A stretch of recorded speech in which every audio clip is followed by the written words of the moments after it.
अस्सलाम वालेकुम, आदाब। मैं हूं मोहसिन और आप देख रहे हैं PBN न्यूज़। आइए शुरुआत करते हैं आज के खबरनामे की और नजर डालते हैं हेडलाइंस पर।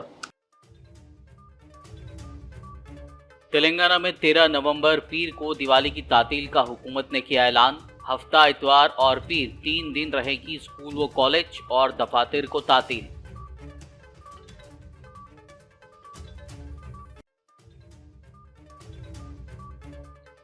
कांग्रेस के माइनॉरिटी डिक्लेरेशन पर वजीर KTR का रद्द-ए-अमल। कहा, RSS नजरिए के ज़ेरे असर कांग्रेस अक़लियतों की हैसियत को छीनना चाहती है।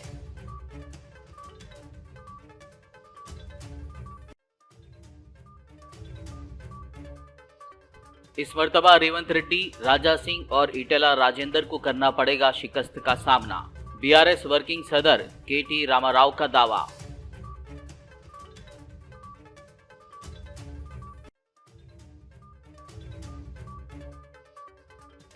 चंद्रायनगुट्टा हल्के में मजलिस इत्तेहादुल मुस्लिमीन की इंतखाबी मुहिम जारी। सदर मजलिस असदुद्दीन ओवैसी ने अकबरुद्दीन ओवैसी के साथ किया पैदल दौरा।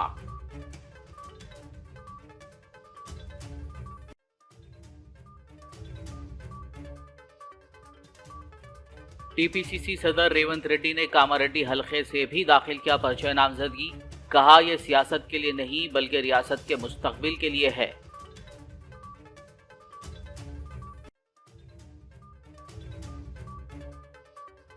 हल्के गोशा महल से BRS उम्मीदवार नंद किशोर व्यास उर्फ नंदू बिलाल ने दाखिल किया पर्चा नामजदगी।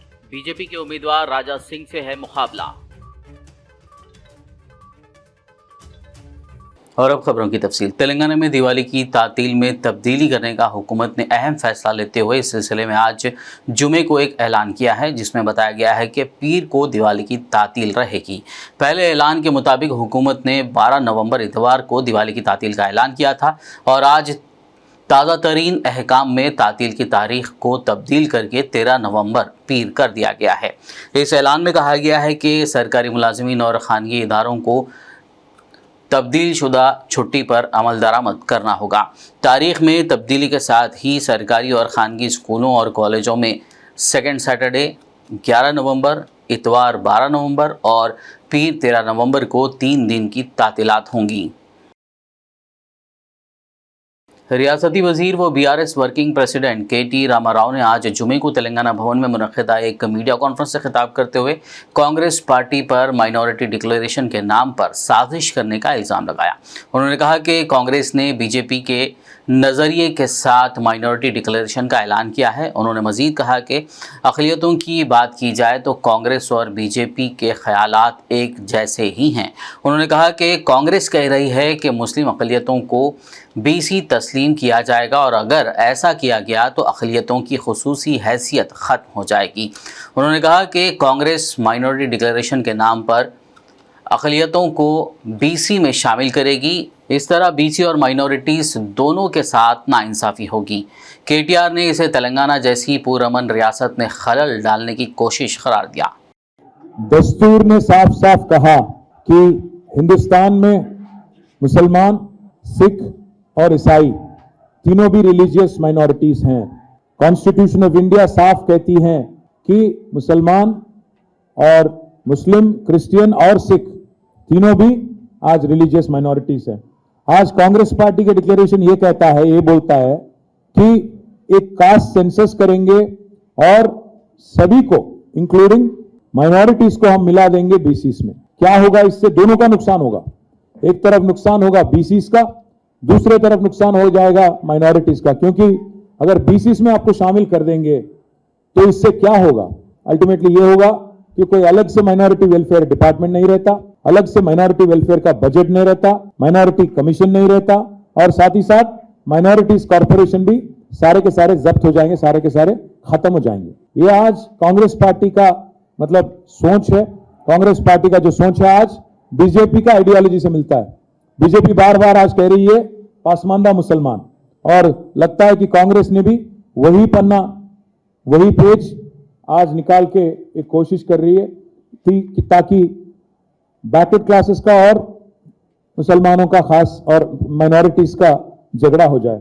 एक और मसला यह है इसमें कि एक मर्तबा एक ही बार 2006-7 में एक BCE कैटेगरी क्रिएट किया गया खास, क्योंकि रिजर्वेशन देना था। बट इसका मतलब ये नहीं कि हर मुसलमान BCE में आता, बैकवर्ड क्लासेस में आता। ये नासमझी जो है कांग्रेस पार्टी की, ये जो मुझे नासमझी भी नहीं, ये तो मुझे लग रहा है कि कोई साजिश है दोनों के बीच में एक झगड़ा करने का। मैं इसलिए ये बात कह रहा हूं क्योंकि आज का कांग्रेस पार्टी का अध्यक्ष जो पे यहाँ पे है, वो खुद बीजेपी से ताल्लुक रखने वाला आदमी है, RSS आइडियोलॉजी में विश्वास रखने वाला आदमी है। तो इसलिए मैं कह रहा हूं, ये जो डिक्लेरेशन बनाए, लगता है कि ये कांग्रेस ऑफिस में नहीं, बीजेपी के दफ्तर में बन के निकली बाहर। एक बात यह है कि आज अगर 1 मिनट के लिए समझिए कि कास्ट सेंसस करे आप और मिला दिए आप मुस्लिम्स को, क्रिश्चियंस को और सिख को BCs में, क्या होता कल?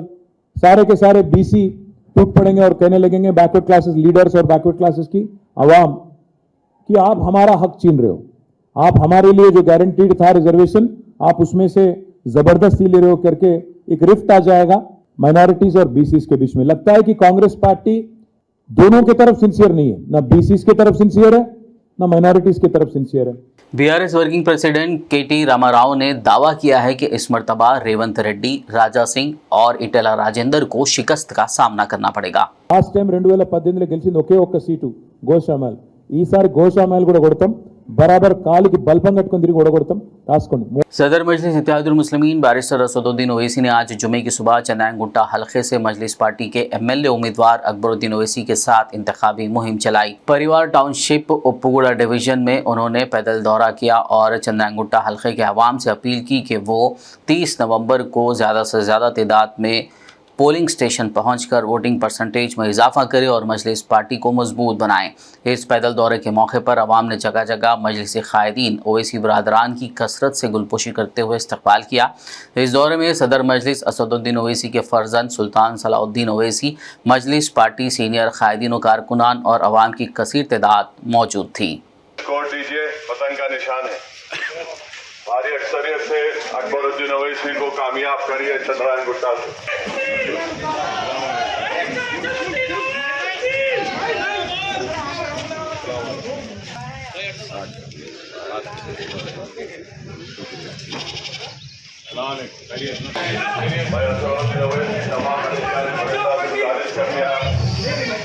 मजलिस स्कोर देकर कामयाब करिए।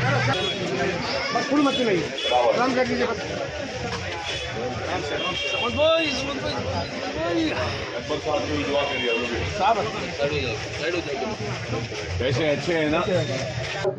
तालीम के मैदान में जिंदगी के हर शोबे हयात में मजलिस इत्तेहादुल मुस्लिमीन काम करती आई है और कर रही है। चंद्रायन गुट्टे में भी वही सिलसिला जारी है और तालीम का इंतजाम है, उसके बाद में रोजगार के स्किल डेवलपमेंट के प्रोग्राम्स है।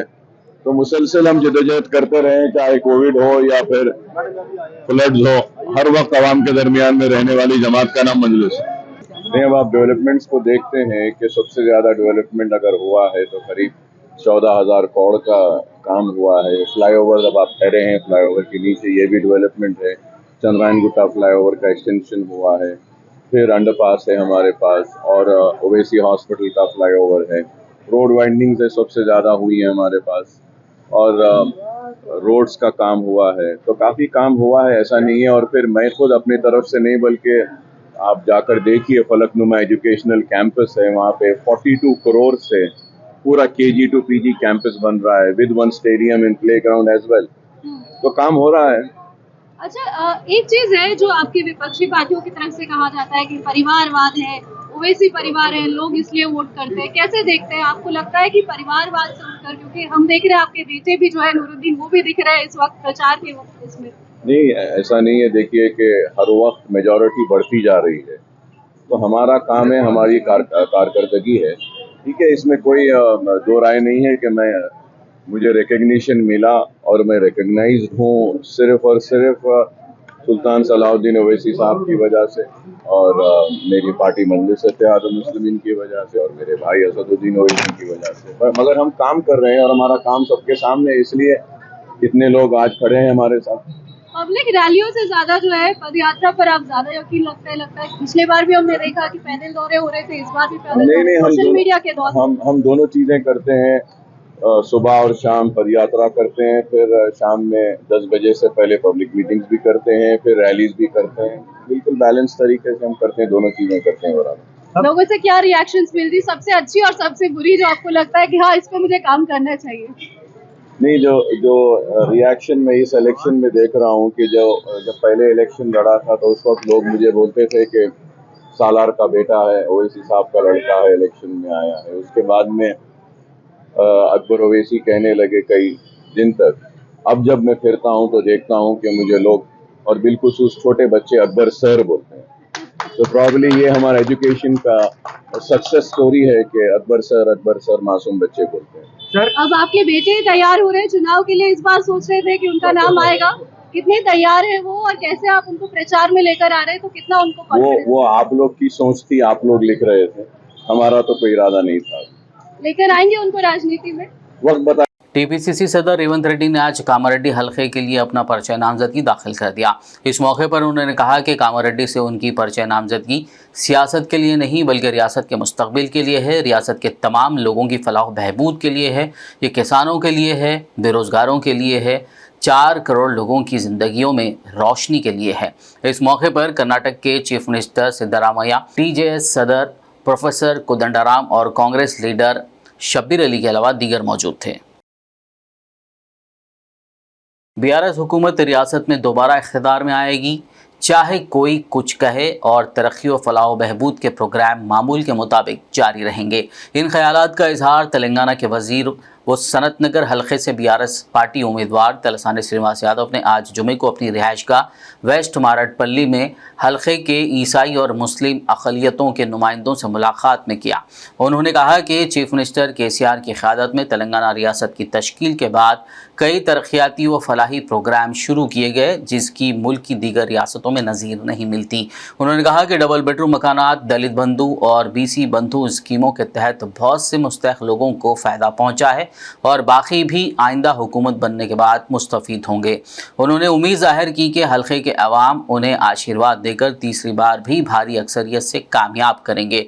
इस मीटिंग में प्रशांत, जयराज, सैमुअल, दयाकर, शैमसन, मुस्लिम नुमाइंदों में फ़हीम, अकील, आरिफ, मोइन, रज़ाक, शफ़ी और दीगर मौजूद थे।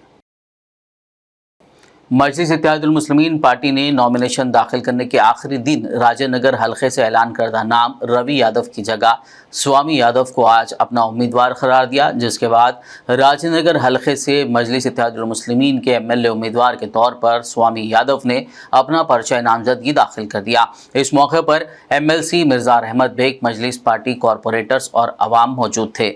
इस दौरान स्वामी यादव ने बी फॉर्म देने के लिए सदर मजलिस असदुद्दीन ओवैसी, हबीब मिल्लत अकबरुद्दीन ओवैसी और दीगर पार्टी कायदीन से इजहार तशक्कुर किया।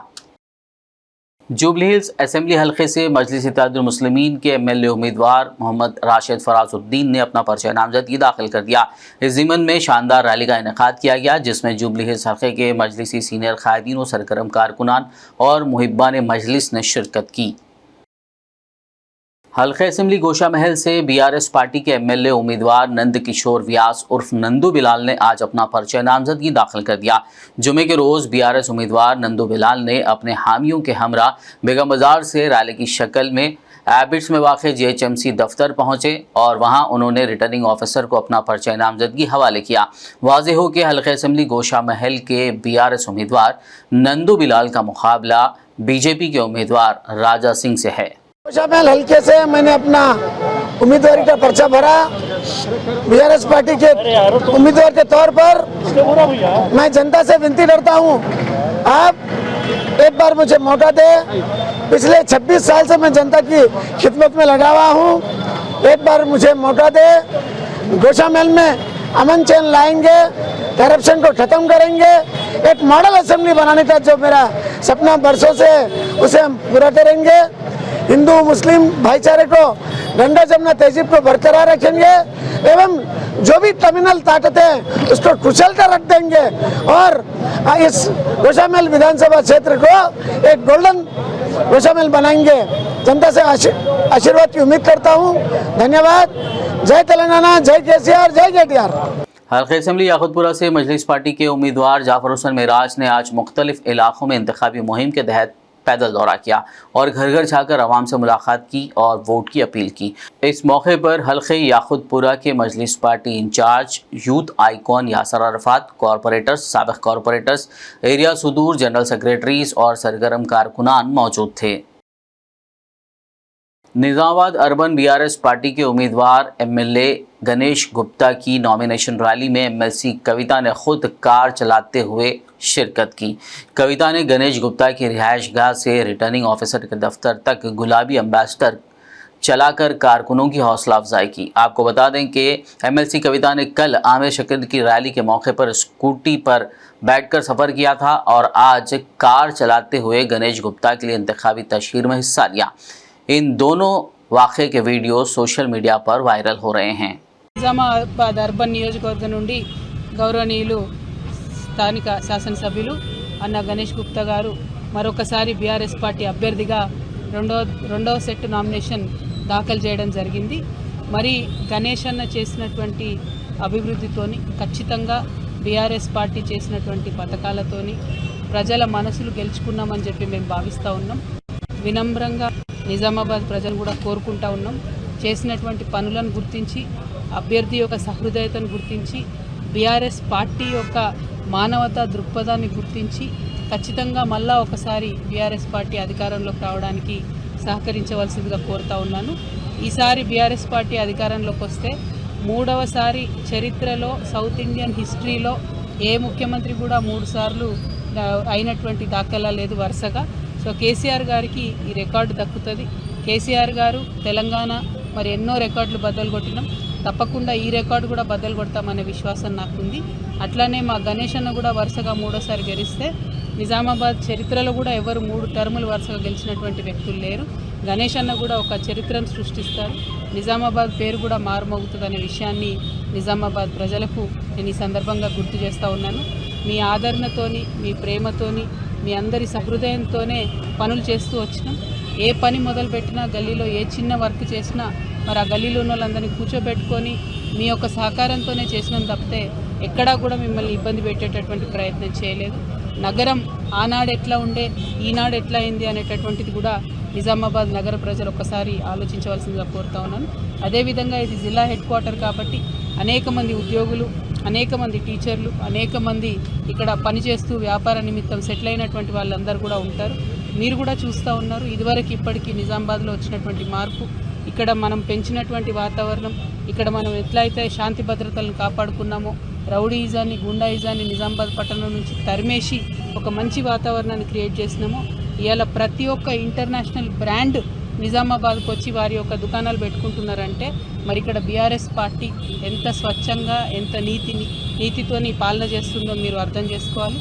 దాంట్లో ప్రధానమైనటువంటి పాత్ర గణేష్ గుప్తా అన్నగారిది. వారి ఓపిక, వారి సహనంతో వారు చేసినటువంటి కార్యక్రమాలని మీరు ఆశీర్వదించి వారిని దీవించాలని చెప్పి మనస్ఫూర్తిగా కోరుతా ఉన్నాను.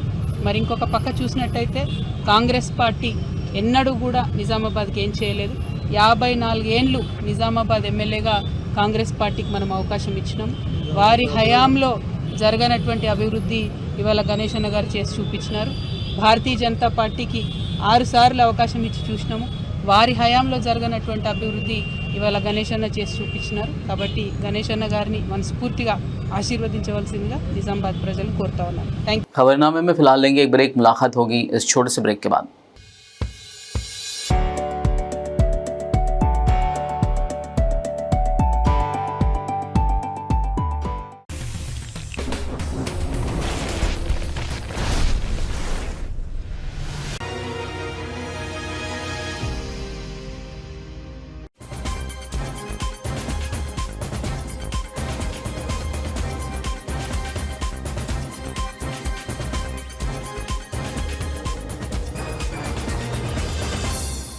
ब्रेक के बाद खबरनामे में आपका दोबारा खैर मकदम। आइए बढ़ते हैं मज़ीद खबरों की जानिब। आज तेलंगाना इलेक्शन के लिए नॉमिनेशन दाखिल करने की आखिरी तारीख थी।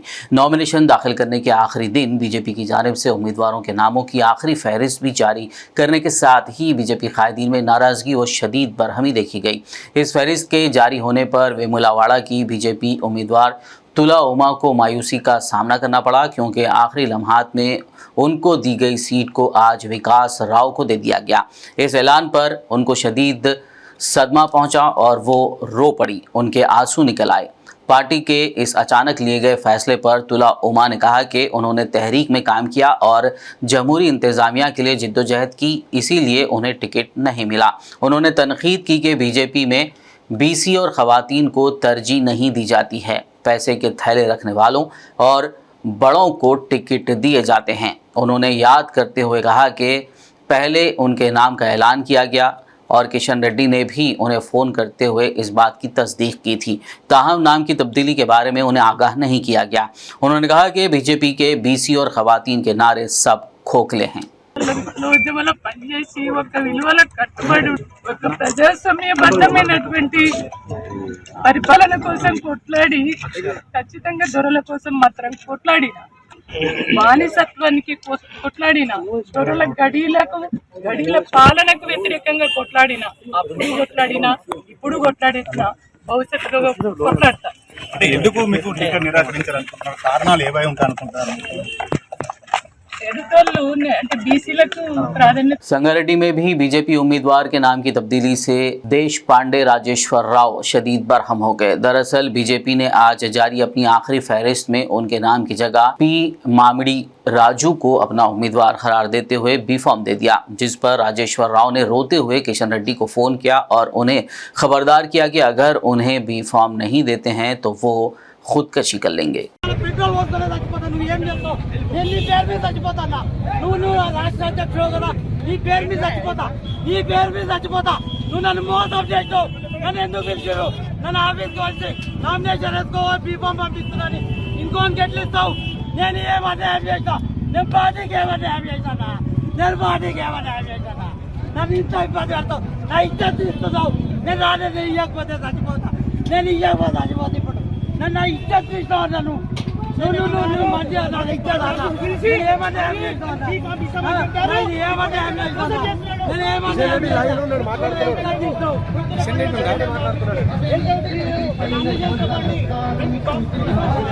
कांग्रेस लीडर पटेल रमेश रेड्डी आज उस वक्त रो पड़े जब उन्हें सूर्यापेट असेंबली हलके से आइंदा तेलंगाना असेंबली इंतखाबात में हिस्सा लेने के लिए टिकट नहीं दिया गया। जुमे को इस खबर के मंजर आम पर आने के साथ ही उनके ख़ानदान के अफराद की सरगोशियों के वीडियोज़ भी सोशल मीडिया पर वायरल हो गए। दिलचस्प बात यह है कि रमेश ने टिकटों के ऐलान से कबल कल जुमेरात को सूर्यापेट से अपना पर्चा नामजदगी दाखिल कर दिया था।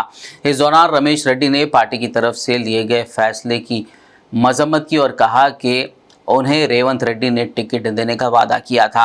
मीडिया से बात करते हुए रमेश रेड्डी ने कहा कि वो गुज़िश्ता 5 सालों से हलके में कांग्रेस के लिए काम कर रहे हैं और उनकी जगह दामोदर रेड्डी को सूर्यापेट का टिकट अलॉट किया जाना एक साजिश का हिस्सा है। कांग्रेस से टिकट मिलने और फिर अचानक टिकट किसी और को देने के फैसले पर पटनचेरू में नीलम मधु मुदिराज ने अपने हामियों के साथ कल जुमेरात की रात सड़क पर एहतजाज करते हुए कांग्रेस के फैसले की शदीद मजम्मत की थी। इस तब्दीली के लिए उन्होंने कांग्रेस के सीनियर लीडर दामोदर राजा नरसिम्हा को मौरदुल इल्ज़ाम ठहराते हुए कहा कि पार्टी ने उन्हें धोखा दिया है, जबकि उन्होंने पटनचेरू हलके में इंतखाबी मुहिम पर वसाइल खर्च किए। उन्होंने मजीद कहा कि कांग्रेस पार्टी ने इस फैसले से पसमानदा तबकात बीसी और ख़ास तौर पर मुदिराज बिरादरी को धोखा दिया है। बादशाह नीलम मधु ने बहुजन समाज पार्टी में शमूलियत इख्तियार करने के साथ ही बीएसपी पार्टी के उम्मीदवार के तौर पर अपना पर्चा नामजदगी दाखिल कर दिया।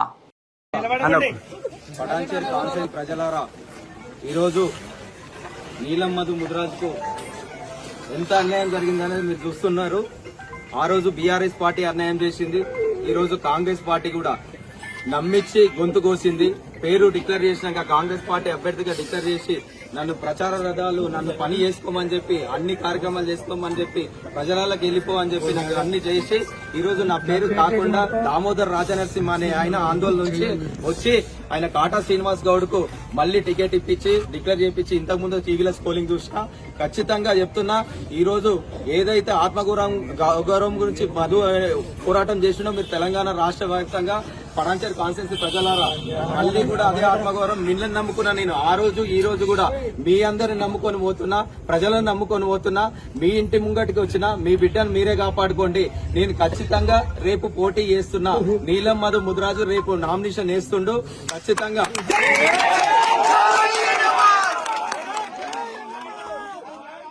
చేసినాక కూడా ఇక్కడ స్థానికంగా దామోదర్ రాజనరసింహ వాళ్ళకు కూడా గౌరవించకుండా ఆమెను ఇష్టం ఉన్నట్టు తిట్టి అన్ని చేసి కూడా నా బీఫామ్ నాకు తిరిగి ఇవ్వకుండా చేసిన దామోదర్ రాజనరసింహ నువ్వే నా టార్గెట్. నువ్వు ఎట్లా గెలుస్తావో చూస్తా. నా ముద్రా జాతి మొత్తం కూడా నీకు ఒక్క ఓటు వేయదు. మీ బిడ్డను అన్యాయం చేసిరీడా.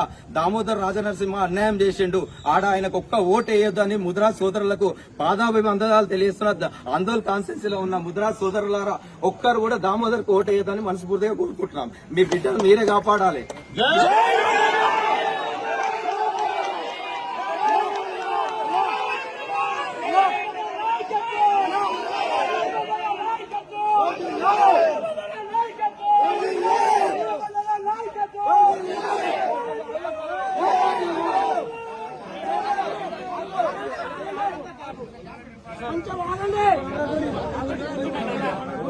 हैदराबाद TNGOs की एग्जीक्यूटिव कमेटी का इजलास मुनक्किद हुआ, जिसकी सदारत TNGOs हैदराबाद सदर SM हुसैनी मुजीब ने की। इस मौके पर उन्होंने मुलाजमीन को दरपेश मसाइल पर अफसरान के साथ तबादला ख्याल किया और यकीन दहानी कराई कि वो मुलाजमीन को दरपेश मसाइल के लिए हुकूमत से नुमाइंदगी करेंगे।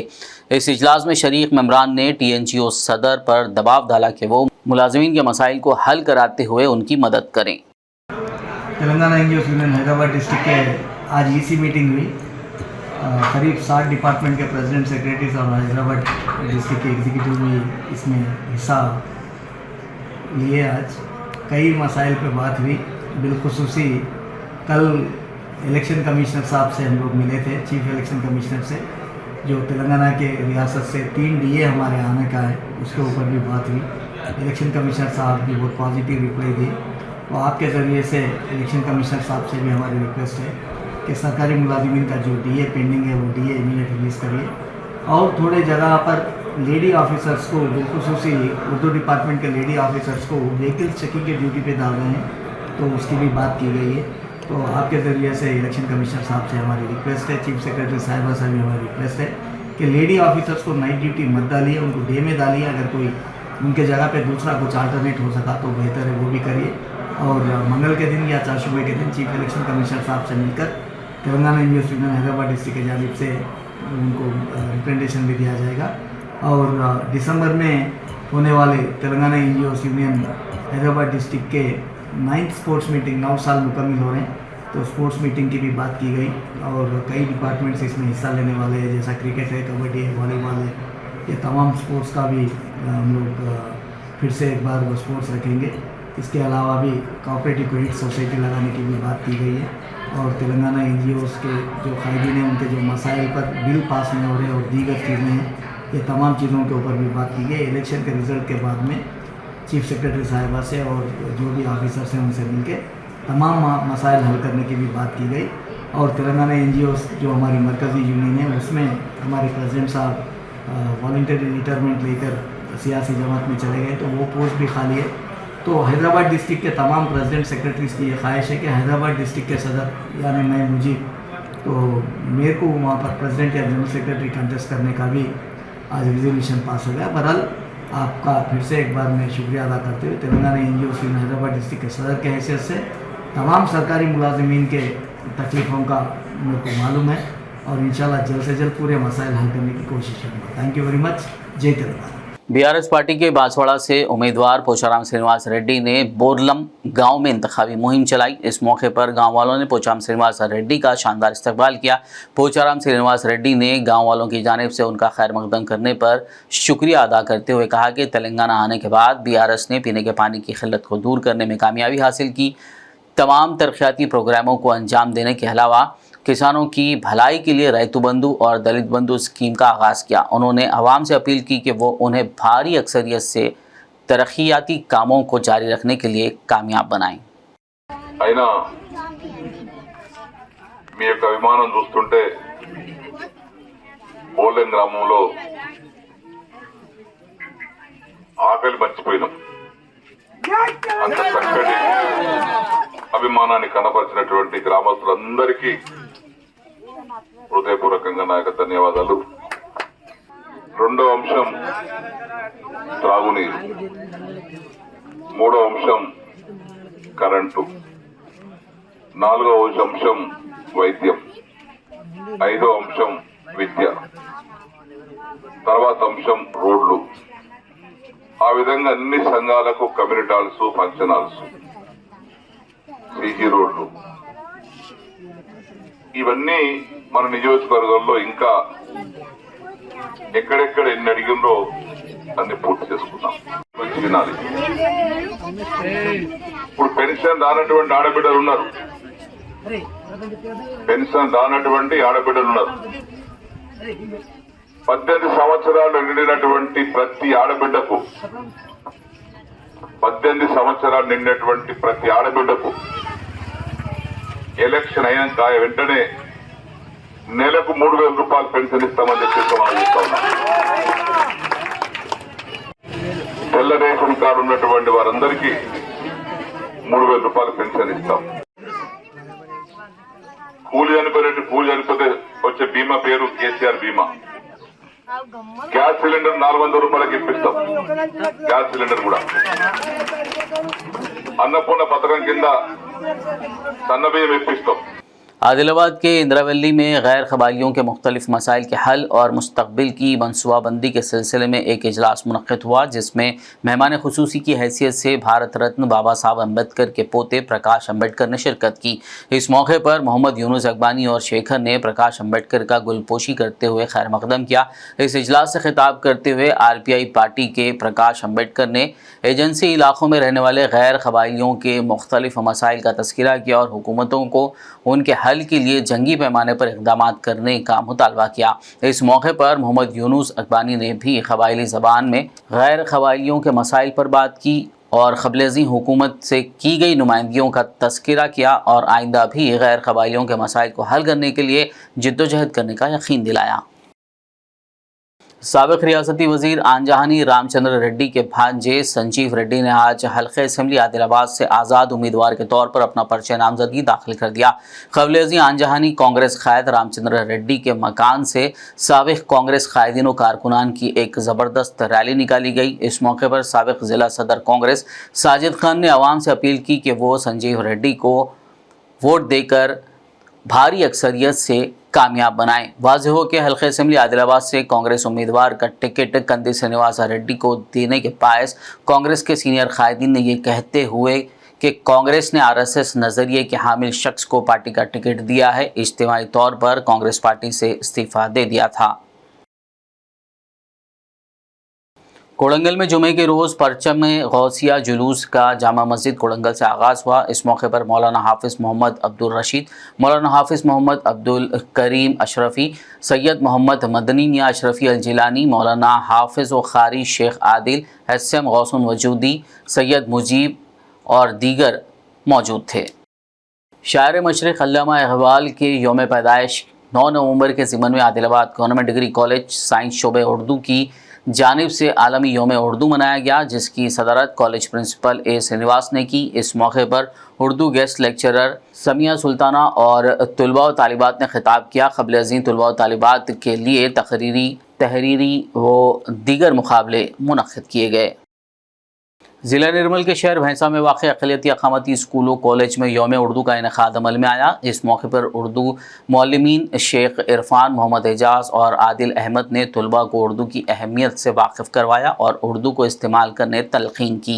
इस प्रोग्राम में तलबा व तालिबात ने भी उर्दू की नामवर शख्सियात के पोर्ट्रेट तैयार करते हुए उसकी नुमाइश की। प्रिंसिपल की उर्दू तकरीर के साथ प्रोग्राम का इख्तिताम हुआ। वालेकुम सलाम।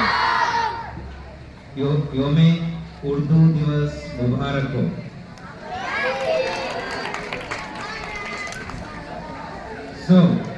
यहाँ पे तो अभी तक जो बच्चे बोले अच्छा बोले,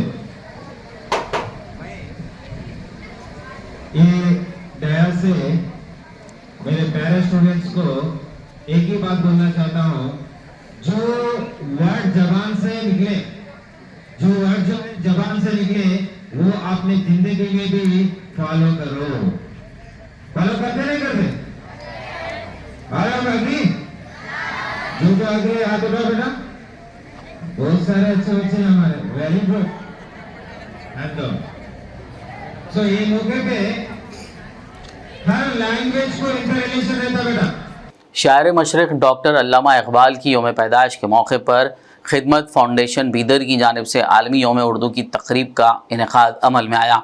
इस मौके पर खिदमत फाउंडेशन के चेयरमैन सैयद मंसूर अहमद खादरी ने उर्दू ज़बान के लिए खिदमत करने वाले मुअज़्ज़िज़ शहरियान और उर्दू सहाफ़ियों को तहनीत पेश करते हुए सभी को मुबारकबाद दी। उन्होंने इस मौके पर उर्दू ज़बान और इसकी मिठास के ताल्लुक़ से अपने ख़यालात का इज़हार किया। इस तकरीब में बतौर मेहमान ख़ुसूसी मोहम्मद अयाज़ुल हक़ ने शिरकत की। इस मौके पर उर्दू सहाफ़ियों के अलावा उर्दू असातिज़ा भी मौजूद थे। एक मरतबा तो सभी के जो है ना परमिशन कैंसिल हो गए थे। बड़ा अच्छा कानून था, लेकिन पता नहीं हुकूमत के जिम्मेदारान कौन कौन बन गए और किस तरह जो है ना एक ऐसा कानून निकाला कि आज नर्सरी से तालीम अंग्रेजी मीडियम में हो रही है। ये बहुत दर्दनाक बात है, बहुत अफसोसनाक बात है। हमको ये सोचना है कि इस ज़माने में हमको क्या करना है। आपको अपनी मुख्तसर करते हुए मैं ये कहना चाहूँगा, छोटा सा इक़दाम हम आज से अपने दिल में अहद कर ले, तैयार कर ले। हम उस दुकान से कोई सामान खरीदेंगे जिस दुकानदार ने अपनी दुकान का बोर्ड उर्दू में लिखा है। ये काम हो सकता है, नहीं होने की कोई बात नहीं है। यहाँ पर साहब के हजरात बैठे हुए हैं, मैं आप लोगों के सामने कहना चाहता हूँ, कोई इश्तिहार उर्दू अखबार को मिलता है तो बदनसीबी की बात यह है, उर्दू अखबार में भी कोई इश्तिहार हुकूमत का आता है तो वो कन्नड़ा में छपता है। वो जो है ना बिल्ला जो बना के देते हैं आपसे, वही जो है ना अखबार में जो है ना डाल दिया जाता है। उड़े उसमें वो इश्तिहार करने की जरूरत क्या है? अगर वो इश्तिहार ट्रांसलेट कर उर्दू में आता है तो जो है ना उर्दू का असरात को जो है ना उस इश्तिहार में क्या है क्या नहीं है मालूम तो होता है कम से कम। आखिर में एक नज़र हेडलाइंस पर। तेलंगाना में 13 नवंबर पीर को दिवाली की तातील का हुकूमत ने किया ऐलान। हफ्ता इतवार और पीर 3 दिन रहेगी स्कूल व कॉलेज और दफातर को तातील।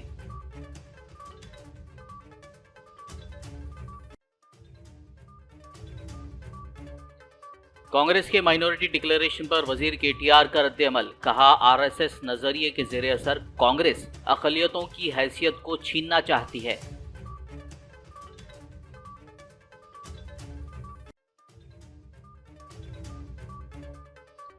इस मर्तबा रेवंत रेड्डी, राजा सिंह और ईटेला राजेंद्र को करना पड़ेगा शिकस्त का सामना। बीआरएस वर्किंग सदर केटी रामाराव का दावा।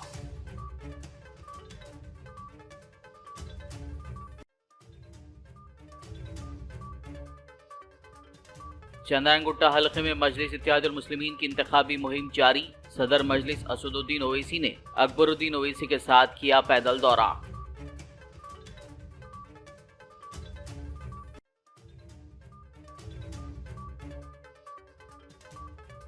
टीपीसीसी सदर रेवंत रेड्डी ने कामारेड्डी हल्के से भी दाखिल किया पर्चा नामजदगी। कहा, यह सियासत के लिए नहीं बल्कि रियासत के मुस्तकबिल के लिए है।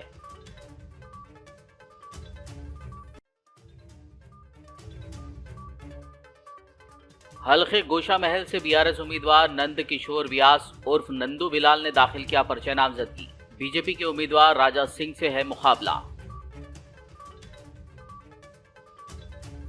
खबरनामे में फिलहाल बस इतना ही। ताज़ा तरीन अपडेट्स के लिए देखते रहिए बीबीएन न्यूज़। यूट्यूब और फेसबुक पर मौजूद हमारे वीडियोस को लाइक और शेयर ज़रूर कीजिए।